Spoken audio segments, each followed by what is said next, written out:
Was the 2023 CrossFit Open a success? Well, I guess it depends on the metric you plan to measure in. And no, this isn't going to be a discussion on kilograms versus pounds.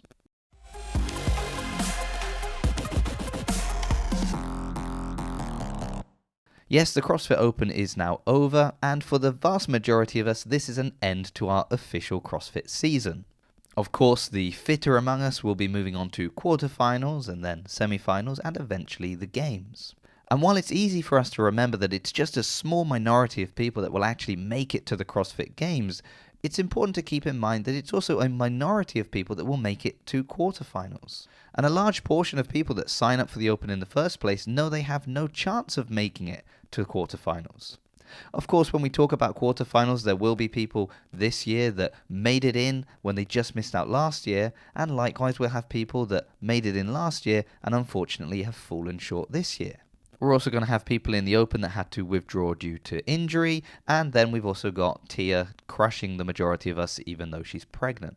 So when we ask the question, was the CrossFit Open a success, we have to remember we have so many different lenses we could be looking through. And that also means that if someone has a different opinion than you when talking about the Open this year, it doesn't necessarily mean that one of you is right and one of you is wrong. It could just be that we value different things from the Open. Now, of course, there will be people that no matter what CrossFit do, it will always be wrong and they'll be there to criticize. And on the other side, you're going to have people that no matter what evidence they're presented with, will always defend CrossFit with their dying breath. But falling within those two extremes, you're going to have people that liked the Open this year and people that didn't like it. And it's probably going to be for very different reasons. So overall, was it a success? Well, of course, we could look at it purely as a revenue stream and an indicator of growth within CrossFit.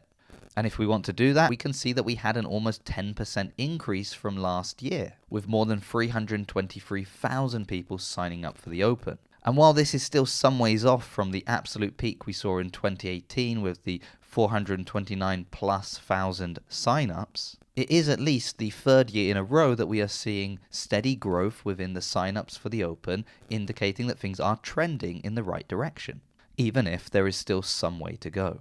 Now, what about the tests or the workouts themselves? Well, there are men much smarter than me that have gone through the programming, and you can go and find any of their YouTube videos or podcasts if you want a real breakdown of the different tests and why they were or were not good tests of fitness. But that being said, if somebody just missed out on making it to quarterfinals, it's very easy for them to find fault with the programming.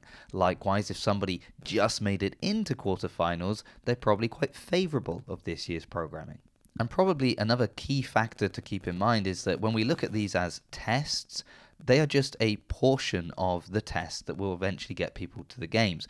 Those that really have a genuine shot of making it to the CrossFit Games will have not had a problem to make it into quarterfinals. So once we have the workouts for the quarterfinals, we get a better picture as how this worked as an online test. Another interesting comment though that I have heard, particularly with regards to 23.1, was that maybe that workout wasn't as accessible as the first workout in the Open in previous years. And I suppose a question we could raise in that regard then is, but if there is a scaled and a foundation option for a workout, are any workouts truly inaccessible? So could it actually just be that some people who'd like to consider themselves RX athletes just came face to face with a stark reality a little bit earlier in the Open than they would have liked?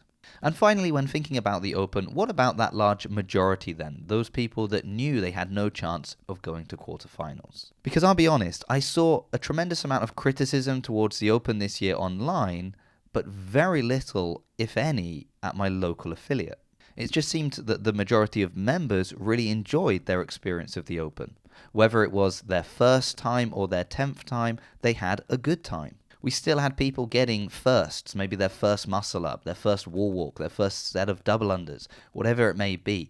The Open magic was still there. Friday Night Lights was still a thing that people enjoyed doing. And what's also been interesting is to see the attitude of people now that the Open is over. because the Open can give you that spark of motivation to keep going for another year. Maybe somebody just missed out on quarterfinals, or they just missed out on making one movement, and now they have some extra motivation for their training. Or maybe they just pushed themselves harder during the Open workouts and they realized they could, and they discovered they actually had a whole new gear that they never used. And just think how that knowledge is affecting them in their training going forward, allowing them to just push a little bit harder when they're working out. So I don't know personally for you whether or not this year the Open was a success. I'd love to know. Let me know in the comments. But whether we thought it was a success or not may very well depend on what we value the most with regards to the Open.